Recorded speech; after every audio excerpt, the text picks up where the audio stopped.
It was a sunny day in November, just a few days away from Thanksgiving, when 5-year-old Alexandra Flores was abducted from this Walmart supercenter in the Lower Valley. It would be the last time her family ever saw her. That day still haunts them 20 years later. They say time heals everything, but when it comes to a death like the one Alexandra suffered, there's no time that can heal, what she went through, what we as a family went through. A painful day, and a day many across the borderlands still remember vividly. A community grieving as a whole. It was on November 18th, 2001, and my parents had agreed that we were all gonna go shopping for Christmas gifts. They would buy us each a set of clothes and a toy that we'd pick out, and we would put it on layaway.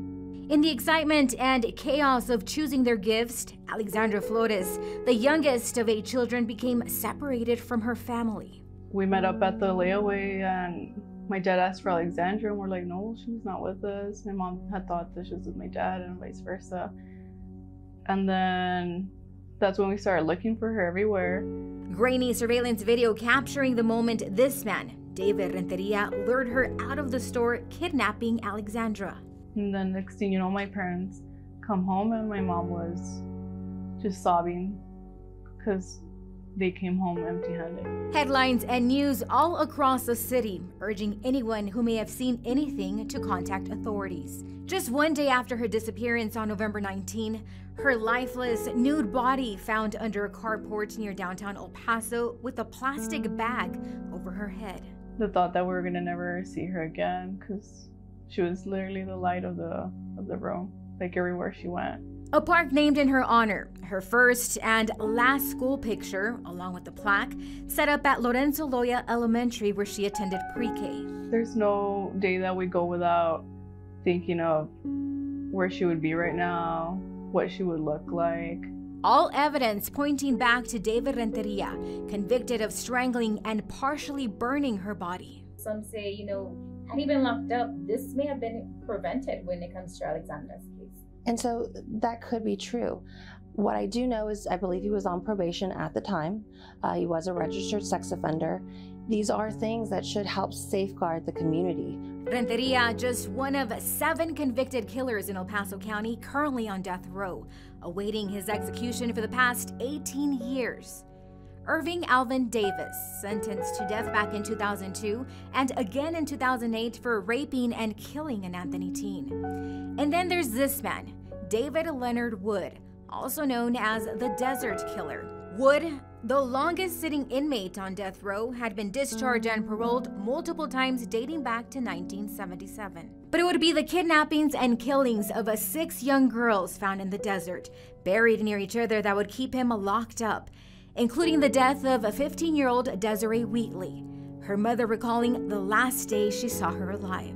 In my mind, I can see it almost like a movie.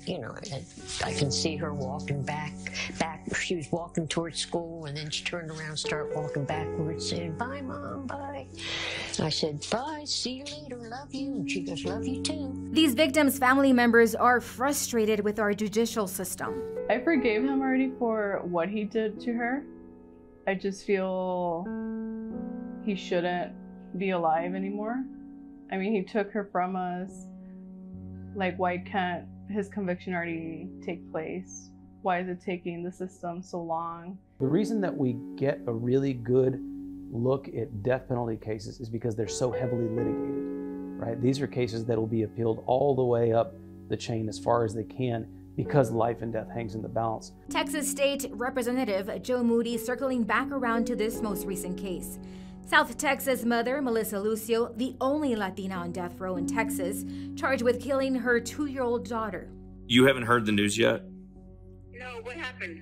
The Court of Criminal Appeals issued a stay of your execution for reinstate. Are you serious? Are you serious? Moody calling for criminal justice reform, abolishing death row. It is something that doesn't bring anything to our society. We don't gain anything by executing somebody.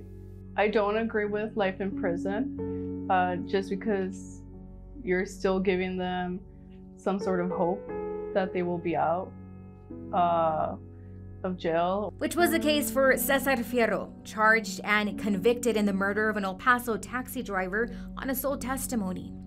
Local binational journalist Martha Patricia Giovin, author of the death penalty protocol, following his case closely. The testimony at some parts didn't even make much sense. After 40 years in prison, his death sentence vacated in December of 2019. Police or the prosecutor needed more because they know that a sole testimony cannot sustain an accusation. So they coerced him to sign himself guilty.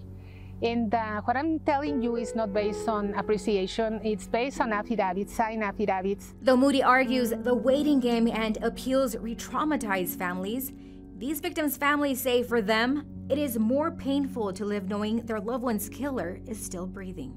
And a lot of people say that the death penalty is, it's like revenge. No, it's justice. I mean, that's part of our justice system. The family that you were with, once they did see that execution, did they feel that justice was served? That's exactly what they said. This night, justice was served. That was there, and still have the choose. I hope that these families, they get their justice. They deserve it. They've gone through horrific things. But I am glad that the system is working to ensure that everybody is safeguarded, and that if we are putting somebody to death, it's because it is the right thing to do. None of these 7 individuals on death row right now have set execution dates, but there are 2 cases where prosecutors are seeking the death penalty. That's the August 3rd Walmart shooter and Facundo Chavez, accused of killing El Paso County Sheriff Deputy Peter Herrera. For KTSM 9 News, I'm Brenda Medina.